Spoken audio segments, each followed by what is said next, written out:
I am grateful to be able to continue Dr. Michelle's wonderful series for our Adventures in Prosperity program, Infinite Flow. And this morning's message is moving against the flow. And to help me begin, three of our graduates are going to share a reading called Letting Go from Richard Bach's wonderful book, Illusions. So please welcome Brianna, Camilla, and Reed.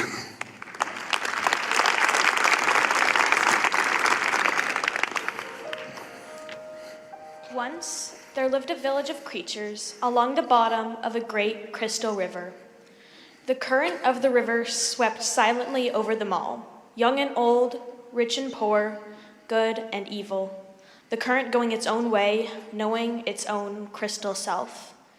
Each creature, in its own manner, clung tightly to the twigs and rocks of the river bottom, for clinging was their way of life, and resisting the current was what each had learned from birth. But one creature said at last, "I am tired of clinging. Though I cannot see it with my eyes, I trust that the current knows where it is going. I shall let go and let it take me where it will. Clinging, I shall die of boredom." The other creatures laughed and said, "Fool! Let go, and that current you worship will throw you tumbled and smashed against the rocks, and you will die quicker than boredom." But the one heeded them not, and taking a breath, did let go, and at once was tumbled and smashed by the current against the rocks. Yet in time, as the creature refused to cling again, the current lifted him free from the bottom, and he was bruised and hurt no more. And the creatures downstream, to whom he was a stranger, cried, "See, a miracle! A creature like ourselves, yet he flies! See the Messiah, come to save us all!" And the one carried in the current said, "I am no more Messiah than you. The river delights to lift us free, if only we dare let go. Our true work is this voyage, this adventure." But they cried the more, "Savior!" all the while clinging to the rocks. And when they looked again, he was gone, and they were left alone, making legends of a Savior.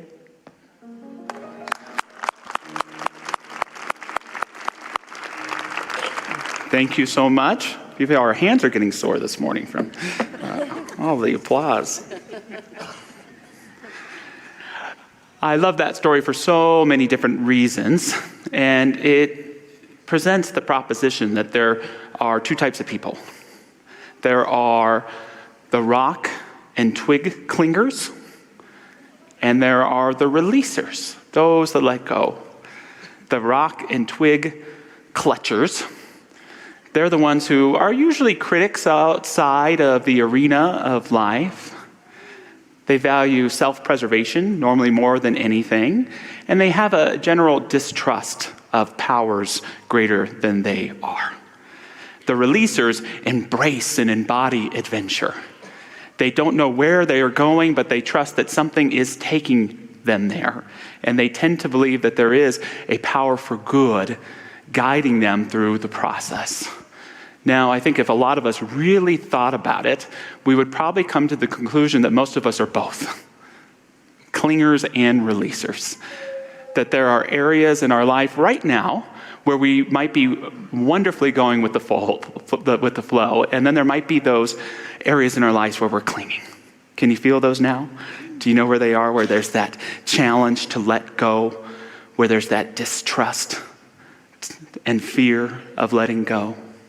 I think a better way to state the proposition might be that there are those of us who believe in the infinite flow and the divine intelligence that goes with it, and those of us that don't, or that are unconscious to it. And for me, one of the most beautiful, profound teachings of our philosophy is that there is this infinite flow.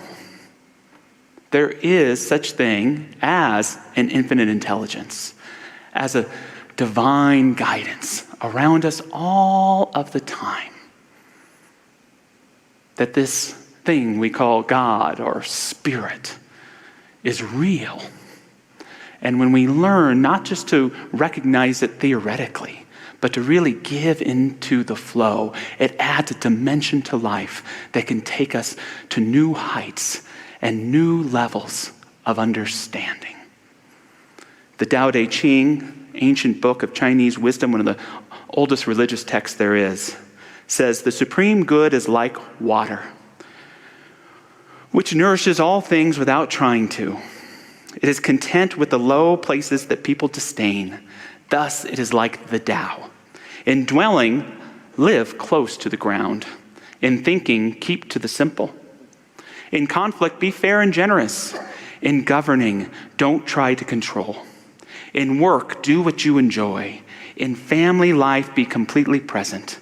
When you are content to be simply yourself and don't compare or compete, everybody will respect you.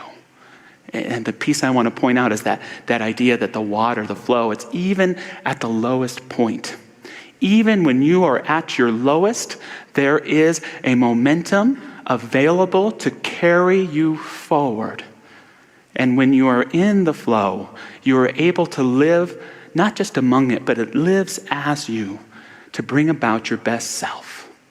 So consider those places in your life today where you're clutching, where you're stagnant, when you're unsure, where you're in distrust, where it's so challenging to let go.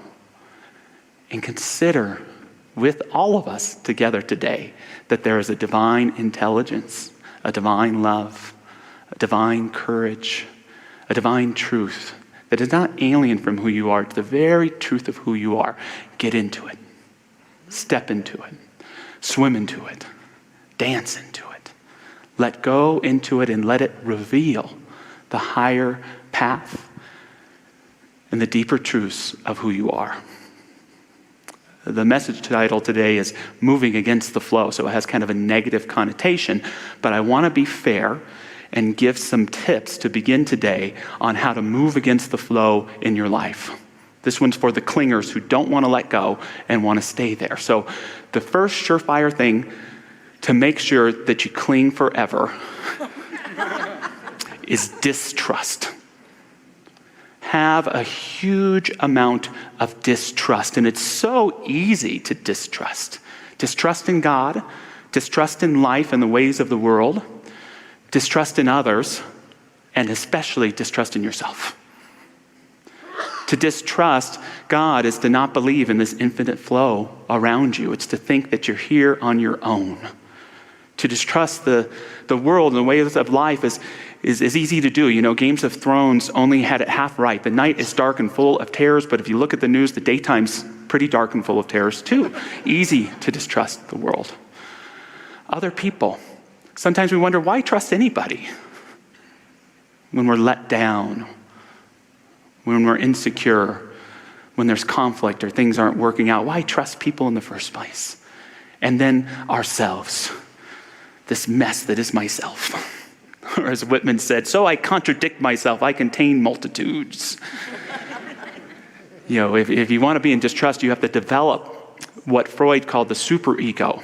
And that's that kind of parent consciousness in your own head that is your imagination of your most angry caretaker's voice shouting at you through a megaphone, telling you you're doing something wrong. Don't trust yourself. Listen, shape up. Get there. Make that louder and louder, and you can be in distrust as long as you want. The way to move forward in life is to trust or to be willing to do whatever it takes to build trust. That's how we move forward. So if you want to stay still and stagnant, stay in distrust. It's the surest place to make sure that no change ever happens meaningfully in your life. Second, blame. If you want to cling forever and you want to stay stagnant, blame everyone. What a wonderful spiritual principle that there's enough blame to go around.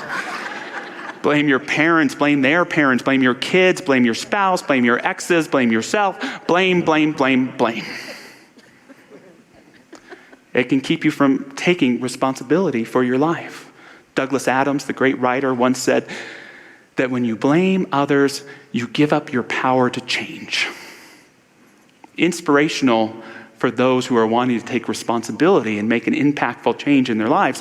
But for those of us that want to stay stagnant, there's another piece of wisdom here that yes, we can't stop change. It's going to happen eventually, but we can delay it for a long, long while. by blaming others for our state of being, our state of consciousness, our state of living. It's going to change eventually, but we can stay here for weeks, months, and perhaps even decades in the same stagnant uncertainty and unhappiness. Lastly, if you want to stay stagnant, make sure that you make worry the creative power in your life, the central creative power. Worry about what you're going to do today. Worry about what you did yesterday and if it was the right thing. Worry about how much money you have. Worry. Get caught up in it. And you might see, if you get so caught up in this worry, you might eventually get to the point that even when there's nothing to worry about, it becomes a cause for concern. Because it begins to drive our lives. And what you never want to do is you never want to ask yourself the question when you're in worry, what if I took all of this energy I took into worrying and anxiety and procrastinating and actually put it in to being courageous and being clear and being as decisive as possible? Wow, the difference in my life that might make. And if I want to stay stagnant, I should never do it.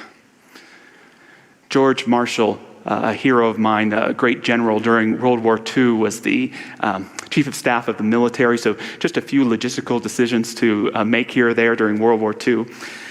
And he said of decision makings, I've had to train myself never to worry about a decision once it's made. You worry before you make it, but not after. You make the best judgment you can about a problem, then forget it. If you don't, your mind is not fit to make the next decision. Inspirational for me to make decisions and move forward, but for those of us that want to stay and worry, again, that's the key. Never accept the decision that you've made. Keep procrastinating, and you'll stay stuck right where you are. Now, I do want to move into the other side of this with some tips for moving into the flow in your life. But it is graduation Sunday today, and I want to take some time. I don't get asked to do a lot of commencement addresses, so I wanted to give some advice to our high school graduates. Where are they? We're over here, here, there. They're all in teen groups, so they've all heard of this the last service. So Stacy, I'm directing this at you, our incredible youth director. But this is what I want them to hear. I just want to share a few misconceptions that I had when I was graduating high school that have changed and evolved over time. And the first thing is we often hear when we're graduating, you have your whole life ahead of you. You have your whole life ahead of you. And firstly, we don't know if that's true. But secondly, what they don't tell you is that long, slow churning of time that it takes to get to graduation, once you graduate, it starts to go a lot faster, doesn't it? Before you know it, this idea of a whole life goes by like that, and you're going, what the hell happened here? Right? So don't fall into the trap of thinking you have your whole life ahead of you, but instead seek to experience your whole life every day. At the end of the day, stop and ask yourself, did I live a whole life today? Was I who I wanted to be? Did I spend the time telling the people I love that I love them? Did I keep to my values, my virtues, and my principles? Did I have a moment of awe? Did I have fun? When we can collect more and more of those whole life days, our life becomes a rich tapestry that actually transcends time, that captures the best of memories in our soul and allows us to live as our highest and complete being. Second misconception is that success equals money and status. Even though they say that's not true, we tend to still learn that. And what I would want you to know is that money and status are fantastic. Accomplishments are great. Having money is great. Achieving great things is awesome. Do all of those things, but I've learned in my life that those have nothing to do with success. That success is really only about one thing, and that's quality of relationships. Quality of relationships. When it's all said and done, did the people I love know how much I love them? And did I open my heart enough to receive real, true, and valid love from them? Did I, even in the midst of the conflicts and the uncertainties and the tears and the grieving, the letting go and the holding on, here comes our teens. Listen up, everybody, I'm talking to you. In the midst of all that, did I honor the quality of relationship? And lastly, and this one may sound a little bit weird, but it's this idea that in order to stick out, you have to reject the ways of the world. When we hit those teenage years, we want to be free. We want to be independent. We want to embrace and embody our uniqueness. But I think it's the wrong route when we see or think that what we need to do that is to reject the ways of the world. Build a little cabin up in the mountains and never leave, right, somewhere, and just do our own thing. And for me, that's not really being unique and independent. It's being a recluse, right? The trick is to recognize that in order to stick out, you have to first stick in. You have to recognize the ways of the world. You have to recognize the way people behave. You have to see the good and the bad of all of it and step into it, not to allow it to possess you, but to be that unique presence that you are that helps transform, uplift, and evolve it. Then you express and become that great uniqueness of who you are. Alan Watts, the great counterculture philosopher, said a couple profound things to me that I read when I was 18. And the first thing that he said is that we don't come into this world. We grow out of it. Think about that for a second. We don't come into this world. We grow out of it. What Watts is arguing is that the world produced each and every one of us for a reason. Because we have something innately in us that it needs. What he's conveying, and the second thing that I love, is that each of us has kind of a vitamin C for the world. Each of us has our own special thing.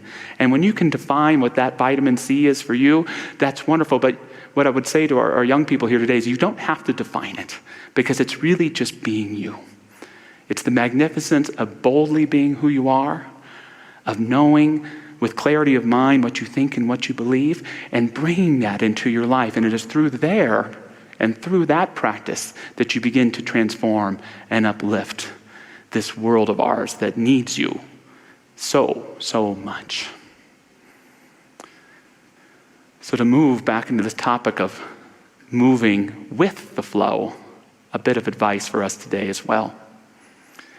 And the first point is to learn to embrace letting go, not just as an action, but as an attitude.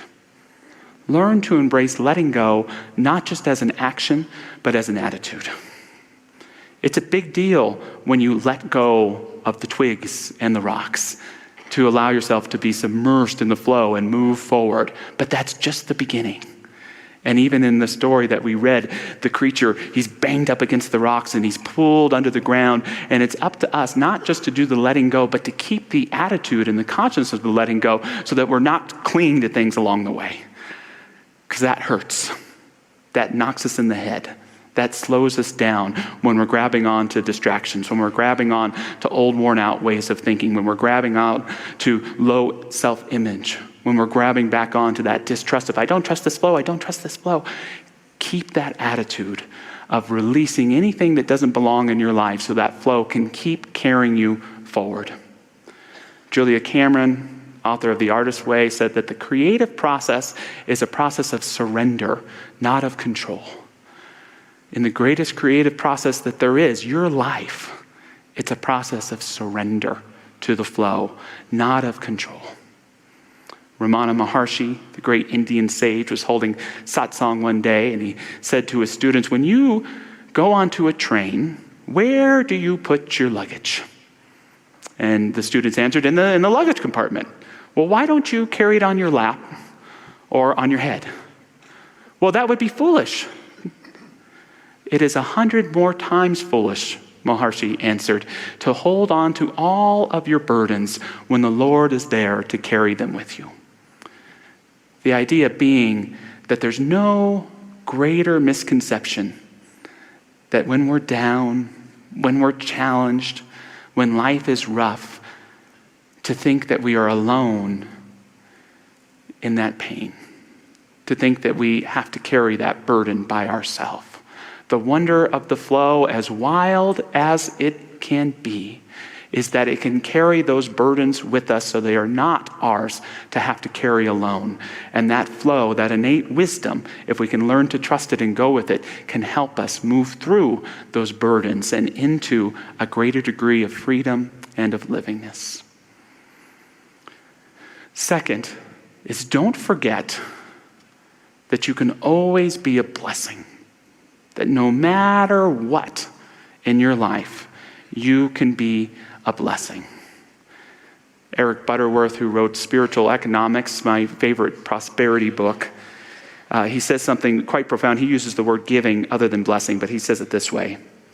When you begin to understand this life principle, you will know that there is a wellspring of life, substance, and intelligence within you, and that yours is the privilege at any time of giving way to its flow. This may lead to one of the most important realizations that will ever come to you. If ever there is a lack of any kind, whether it is a need for employment or for money or for guidance or even for healing, something is blocking the flow. And the most effective remedy? Give. You may be thinking, but I need to receive. My hands are empty. I need someone to give to me. But you see, under the law of giving, when things get tight, something's got to give. Look for some way to start the giving flow.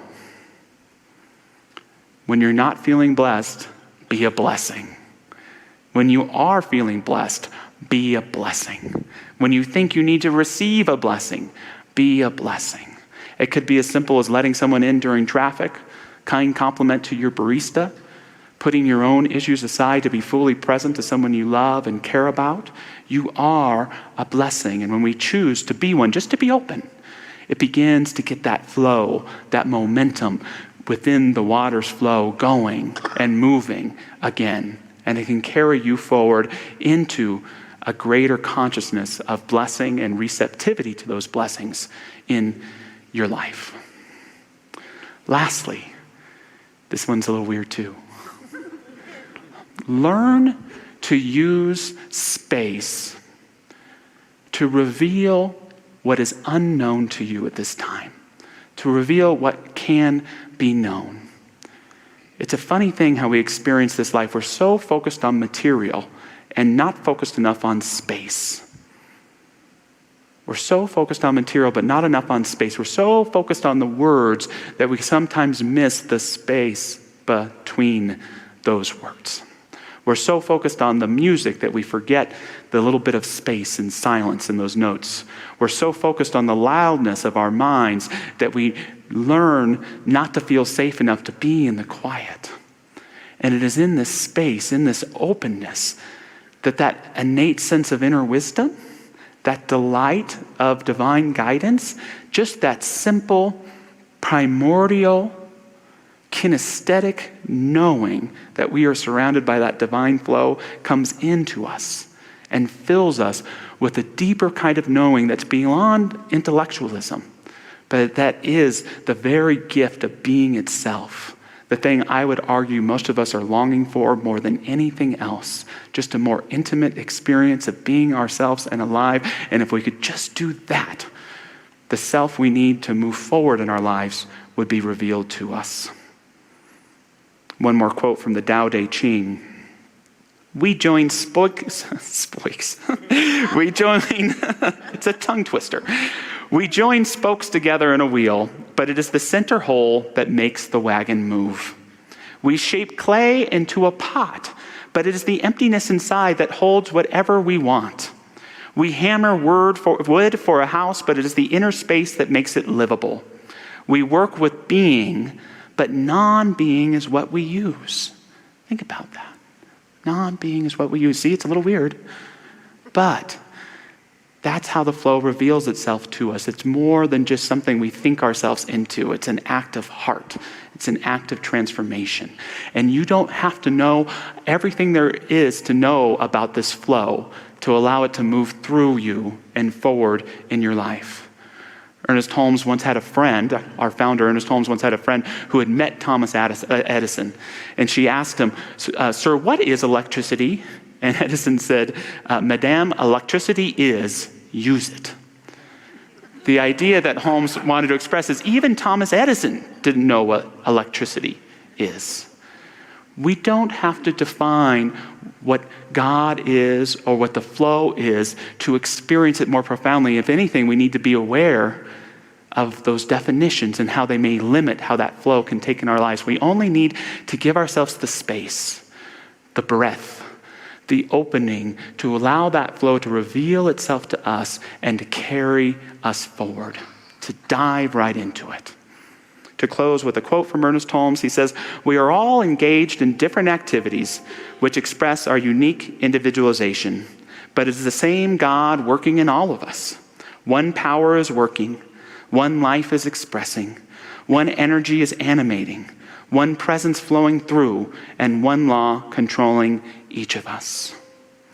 So as we move into prayer, I invite you to create that space within yourself, that home in your heart for the divine infinite flow to enter, to welcome it in, to ask yourself, what does this one power, this one life, this one energy, this one law have to tell me about my life right now?